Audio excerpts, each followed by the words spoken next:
It's Backstage Pass with Steve Ryan. And here's your host, Steve Ryan.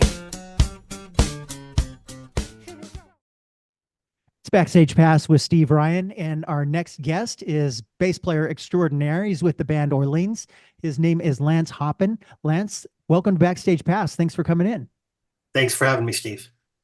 I am a big fan of your band and have been for a long time. I'm a little younger than you, so I was introduced to you as a teenager, but I continue to have your music on all of my playlists and comes up all the time. And for us to be sitting down together is really a thrill for me. I wanted to kind of go back a little ways with the band and talk about some of the hits and then talk about moving forward and things that you guys have going on currently, if that's okay with you. Sure. It's a 52-year story, so we'll have to encapsulate. Yeah, yeah. I mean, I was thinking about where do we begin with this because as I was prepping, there's so much, and I know we have a limited amount of time, but and people are going to want to hear about the hits, so we can talk about the hits. But I wanted to learn more about you as a musician, and so I was reading up, and I had read that you started playing really young, and you were in your first band at like 14 years old, and so it sounds to me like it was kind of a calling, and I think for a young person at that age, I think when you're learning a craft, whether it's an instrument or something else, you either get it or you don't. And if you don't get it, you move on to something else because you get bored. So you must have really taken to you because you're still doing it today.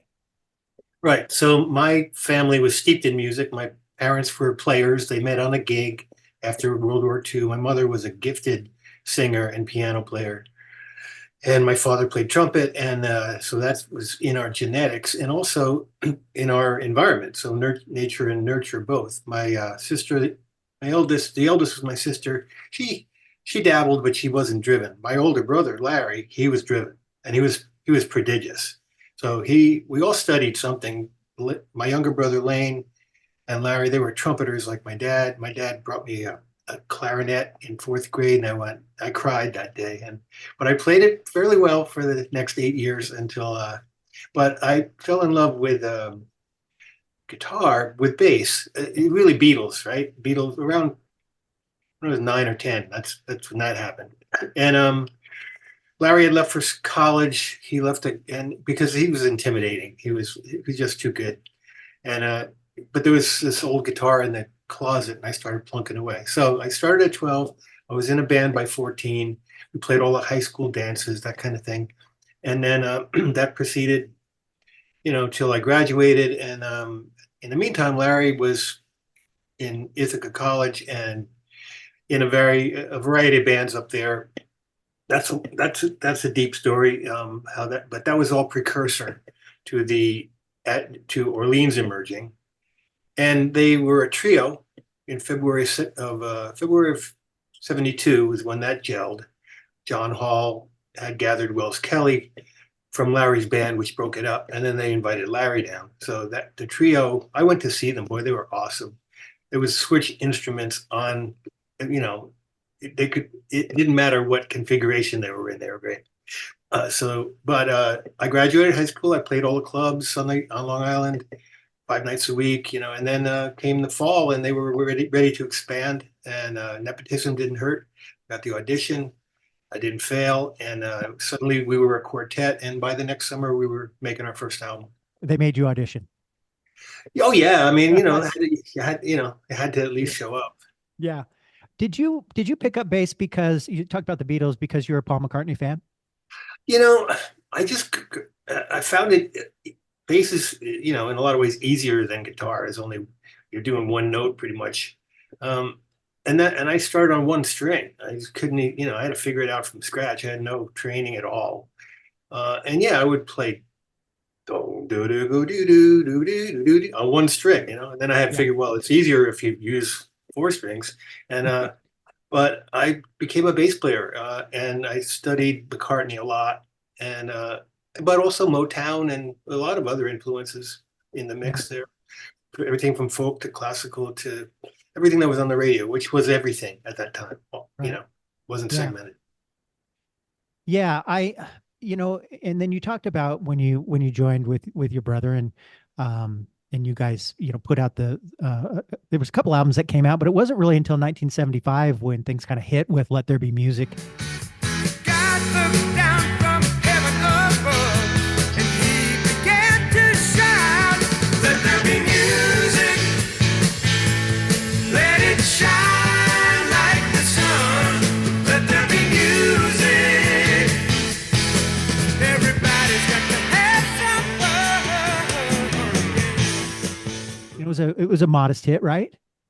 Right. So we made our first album. It put us on the map in the region in the Northeast, and it's a cult favorite. No hits. And then we made a second album that we self-produced, and the label hated it and dropped us. But ironically, it had the original versions of Let There Be Music and Dance With Me on that album.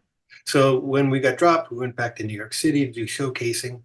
By good fortune, Chuck Plotkin, the head of A&R at Asylum, which was a very hip label back then. It was Joni Mitchell, Jackson Browne, Eagles, all that stuff. Well, he loved it, and he signed us, and he got the re-recording rights for Let There Be Music and Dance With Me because he heard those songs. He heard what they were good for. So we re-recorded them, did the Let There Be Music album, and Let There Be Music was the first single. I think it might have cracked top 40, just barely, or 40 something, and then Dance With Me just walked through the door, and that was all she wrote. Dance with me, I want to be a partner, can't you see? The music is just starting, night is calling, and I am falling. Dance with me,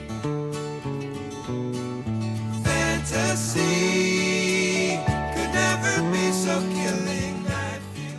Yeah. And you speak of Asylum, you guys really fit in with the other artists. I mean, Asylum kind of had that the roster was kind of in this one kind of zone, and you guys fit in there really nicely.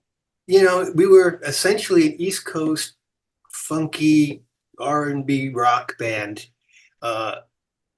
prior to that. And then we went to the West Coast, and the polish started to get on, right? And the production values started to change, and we were doubling vocals and all that stuff. And Dance With Me was an anomaly. It was very atypical of everything else we had done. And yet it was the thing that defined us radio-wise, and we had to adapt to that. And we did. And, it just, it's an evolution. Yeah, well, it was a gold record. It went to, it was a top 10 hit. I think it went to number 6. And so that really, did you know when that really became a hit, were you guys thinking, we've made it now? And now we're starting, we're getting somewhere, that's about it. Yeah. Okay. And then of course, Still the One, which I think most people, when you think Orleans, I think that's the first song you think of.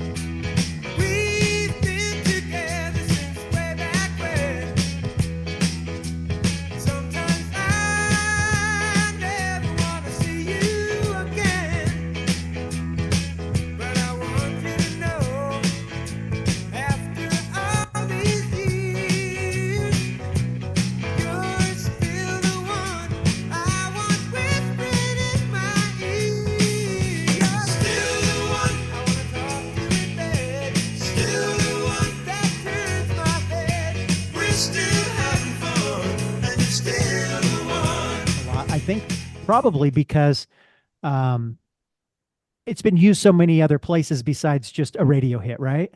Yeah, and people know those songs a lot more than they know the name Orleans. The branding was never great. So, you could ask 10 people who did Dance With Me, and you might get 10 different answers, Yeah. But they know the song. And Still the One, we had no idea it would become what it did. It's kind of a piece of Americana now because, it's been everywhere.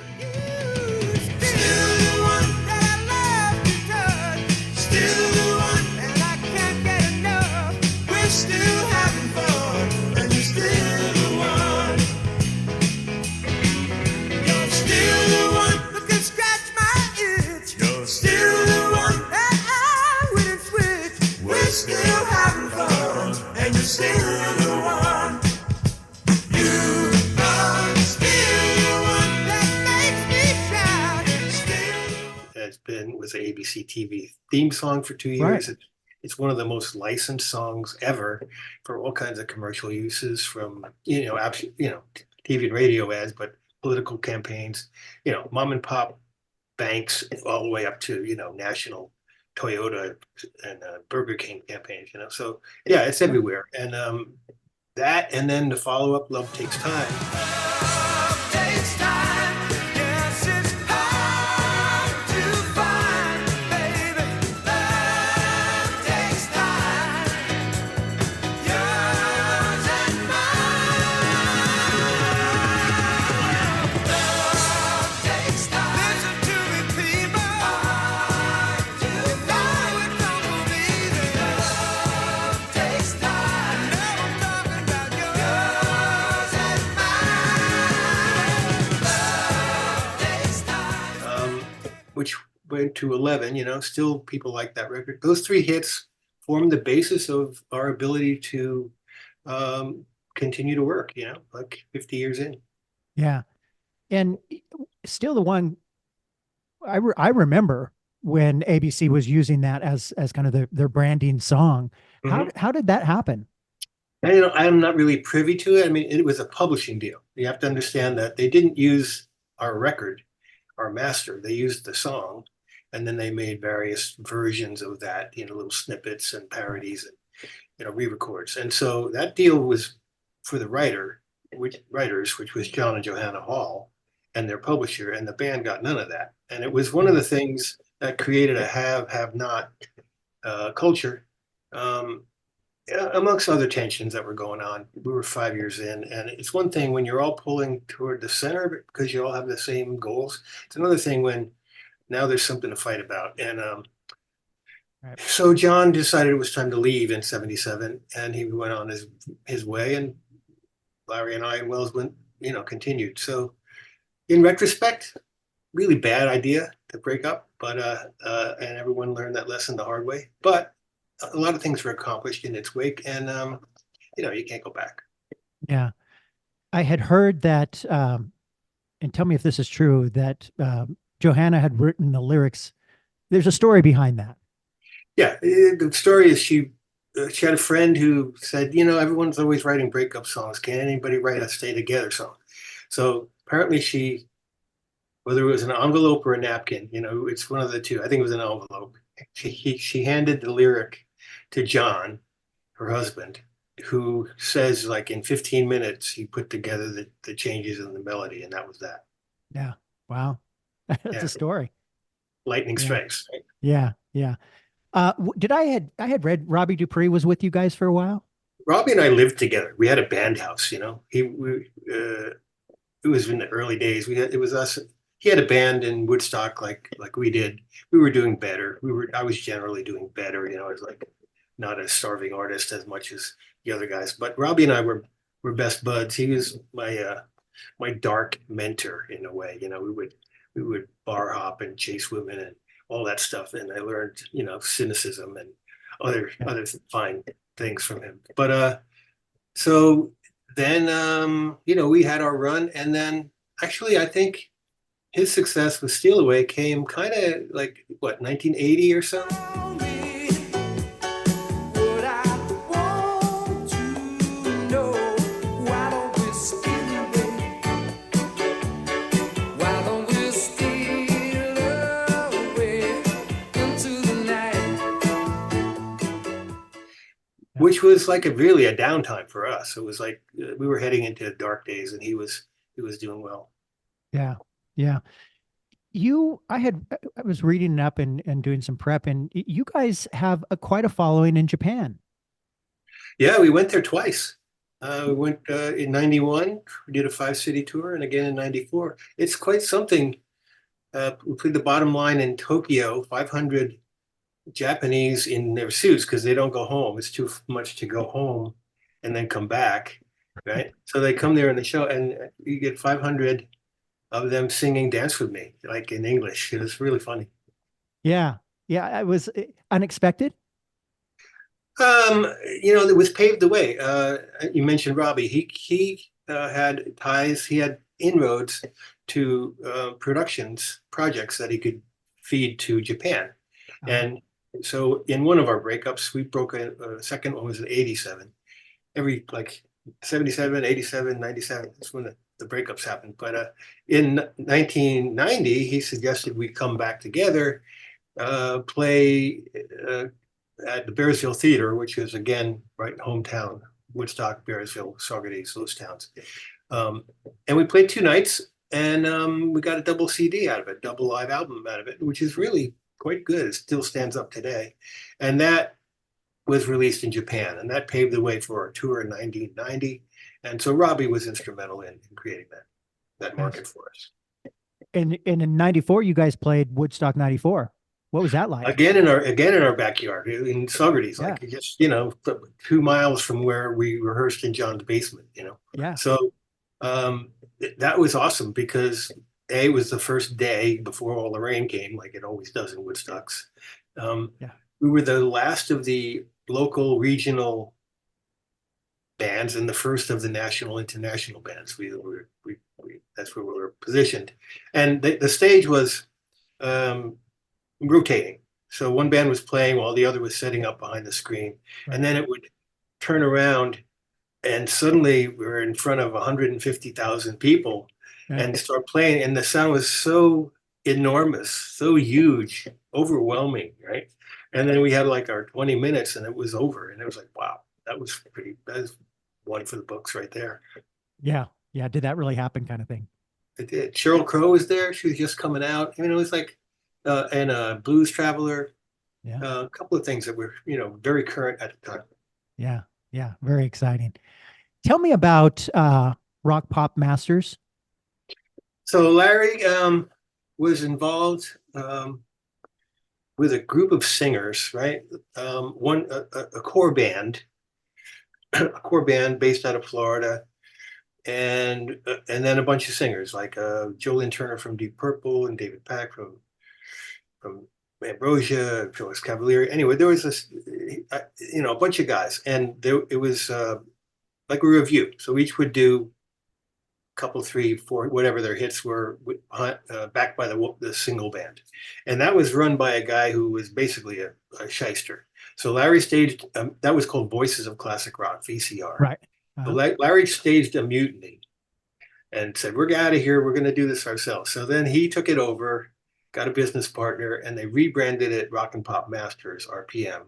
And that stable of about 24 singers, and that band did basically community shows, outdoor big things, corporate events, that kind of thing. We might be 3, 5, 10 acts at a time, all backed by this one really amazing band. So we were also doing what we call Orleans and Friends, which was Orleans and maybe a couple, 3 guys. And the gigs would come in, and it became a conflict of, is this an RPM or an Orleans gig? Right. So then the solution was, well, let's get Lance in the band too. And so I came in, not as the bass player, but as kind of a utility guy, percussion, acoustic guitar, background vocals, stage management, that kind of thing. And then that's evolved. So when Larry passed in 2012, there was this one main client who came to me and said, can I lead the thing? And we've continued to work almost exclusively for that company. And we do these mega shows every March, and then a couple throughout the year where I'm the music director, band leader. It's been an awesome experience. We've done maybe 130 name acts, everybody from the singer from Def Leppard to Four Tops and Tavares, all those acts. We've done country acts, we've done rap artists, we've done Americana, we've done Goo Goo Dolls, Billy Ocean, Richard Marx, on and on and on. So that's been an awesome experience as another part of my career, which I inherited from Larry. It's the irony of Larry's absence created all this opportunity for me to continue and to grow in Orleans, but also to take over that operation. Do you find that appealing, working with different artists that are kind of technically different genres, whether it be kind of a, R&B and, the classic rock and then the kind of the more current stuff are you one of those musicians who kind of likes the variety? Absolutely. And it's super challenging. I mean, Yeah. so in 2019, I was kind of at my peak. I was not only doing Orleans gigs, I was subbing in Firefall. I was Hmm. playing in Felix Cavalleri's Rascals.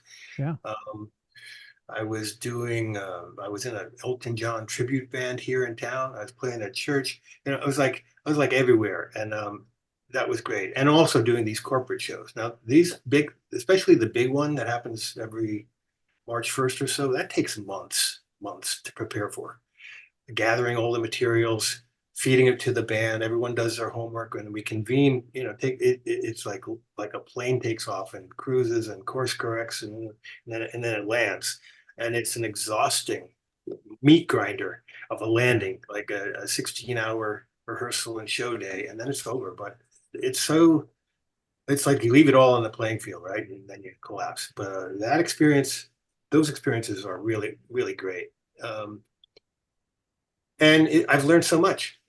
I work with acts I didn't know who they were until I dived in, and Yeah. it's expanded me. Yeah, it's great. Yeah. Not to put you on the spot and you don't have to answer, but is there somebody that stands out that you've worked with in that realm that is just like, wow. There's a lot of them. I mean, John Resnick from Goo Goo Dolls was awesome. Mhm. So was Joe Elliott from Def Leppard. I mean, there's so many, but I'll tell you one that was shockingly good and just an angel, and that's Natasha Bedingfield. Mhm. She was lovely inside and out, and she brought it on the stage in a way you would not imagine. Release your inhibitions, feel the rain on your skin. No one else can feel it for you, only you can let it in. No one else can speak the words on your lips. Judge yourself in words unspoken. Live your life with arms wide open. Today is where your book begins. The rest is still unwritten. Yeah. Right? Yeah. So there's those peak experiences um, in those settings. They're all great. Work with acts like the Spinners, right, on one end, or Marilyn McCoo and Billy Davis, right? Yeah. 80 years old and still just as nice as they can be and doing it. Yeah. And Yeah. then once in a while, on one hand, I could count the real jerks who Right. yeah, you're Yep. not coming back. You're not coming back here ever. Yeah. Mark McGrath from Sugar Ray, he's a bud now. He's like a Yeah. funny guy. Yeah, there's all kinds. Yeah. He seems like I haven't interviewed him yet, but he seems like that guy that he's, He just doesn't to take be a himself. buddy. Yeah, he doesn't take himself seriously. He knows he's not a great singer. He's a great entertainer. Yeah. He's a good hang, Yeah. and that's very cool. In 2020, you guys released a video called Not More Than You Can Handle. When the weight of the world's on your shoulders and the burden's got you with it to the bone, when you've done all you can do, just remember that you don't have to carry it all on your own. God never gives you more than you can handle. God never gives you more than you can handle. So even when you're afraid. And very personal song. Do you want to talk about that? Yeah. So in 2010, the theory going around was Larry and I should be writing with hit Nashville writers, and we could do a country crossover album. In '85, we came to Nashville and we did a record. It was not, and it wound up being not country and not pop, Right. but it predated Restless Heart, for example, who aced it, right? And then they were that crossover country pop. They had hits on both sides, and the same song worked in the various genres. So that was the idea. Larry and I, we only wrote two songs at that time, is what it turned out to be. One of them was with Sonny Lemaire from Exile. Mhm. And it was ironic. I said, I kind of want to write with the guys. They write songs like When She Cries or something, And who wrote When She Cries? It was Sonny Lemaire. He's a co-writer. So we wound up working with him, and we wrote this song. Larry had the title No More Than You Can Handle, and he had this whole lyric about the Gulf oil spill. And Sonny and I said, love the title, hate the lyric, throw it out. We started all over again, and that song has become a staple in our show. And the irony of it is, it's about persevering in the face of adversity. Really, it's got a spiritual message, not religious, but people hear it however they want to. And it was the last song I got to write with Larry, who, 2 years later would take his own life, which put me in a place of severe adversity. What do I do now? Kind of stuff. Right. And that song, people, it speaks to people. People come up to me all the time after we play it at every show, invariably say, boy, that really helped me. I need that now, my blah, blah, blah, my whatever the circumstances. But it's about, so it's good. And it's probably the most important song I've been a part of. I don't have a big catalog. I have a decent writing history, but that one stands out to me as substantial. Yeah, I was listening to it last night. I had it on repeat and listened to it a few times, and it's a very deep lyric, and it, like you said, it is very powerful. I hadn't heard it until I was prepping for this conversation, and then I read about it and found it and listened to it a number of times, and just really love that song. Yeah, there was an attempt to release that in whatever year it was, 20 whatever, but radio said, yeah, it sounds great, but Right. Yeah. and that was that. Yeah. You guys are you're hitting the road, and you've got we hit the road in weekend warrior style, okay. And Yeah. so but you've certainly got, I was looking, you've got dates in April coming up, and I just wanted to tell people, if they want to see if you're coming anywhere near them, it's at orleansonline.net.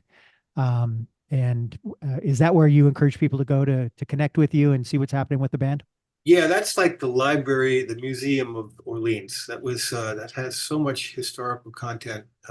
It was so arduous to put it together a couple of years ago that it hasn't been properly updated, but the tour dates are, and the basic long-winded bio, gets added a paragraph each year or whatever. But so orleansonline.net, and also our Facebook page, which is Orleans Music. We're not big social media guys. I know. Just today I posted finally something, because we have a local show coming up too, and here in Nashville, in Franklin, which is, we haven't played here in 6 years, so that's a big deal. The one you're talking about next is in Winchester, Virginia, next week, April 6th, at the George Washington Hotel. Apparently they have a 100-year celebration going on. And we're going there as a 4-piece, no drums. We don't do this often, but once in a while, budgets are such that, this is all they have. So we do this kind of acoustic unplugged quartet, which is really pretty cool. Very cool. You can hear all the words, and it's very intimate. There's that. But usually it's the 5-piece rock band. I just added some dates to the calendar page, like yesterday, or So we don't have a big year yet. There's talk of like a 10-day run, a 10-gig run later in this summer. Much like, do you see this poster behind me? Sailing Rock Tour. Yeah. Right. Yeah. The Christopher Cross. We were the house band, 7 acts. Yeah. We played behind everybody. So this would be something similar to that, and maybe it'll gel for August. I hope, so we'll see how it all develops. I mean, this is year 52. The fact that we're working at all. Yeah. That's good. And we even have a gig next February. So that's year 53, So, so you're committed. You keep committing. That's right. Nice. So Nice. It's like I tell the crowds, as long as you want to hear this music, we'll be happy to play it for you. That's it. Well, and that could be a long time, because these songs that we've been talking about, they've stood the test of time. Mm-hmm. And not everybody has that. No, I think they hold up, and the catalog holds up. There's a couple of weak spots for sure. Like I wish we hadn't done that, but 90% of it is still yeah, still proud of that. I see your album cover behind you, you know, of the quintet in 76. Of course, I'm that guy on the right with no chest hair. And John is in the center. Now, John lives here in Nashville. He retired from the road 2 years ago. I got 5-6 years on me, and you know it's not easy. You know, the travel is the hard part. Yeah. But so he and I are the survivors, and he's still active, writing and recording here, and you know, hanging out. I've been left with the responsibility and the privilege of carrying the torch forward. And I'll tell you what, this quintet that I have with my younger brother Lane and three guys whose names you wouldn't recognize, but this is as good a band as any Orleans band, in my opinion. It holds up, and I say that because the crowds tell us so. You know, so it's really good. And they would tell you the opposite if it were true. They would be kind, but you know, you could sense, yeah, that's just like, you know, blowing smoke. No, people, and I feel it took. We had a lot of chaos about a year ago where Sly Amaro, our guitar player of 20 years, suddenly had to duck out.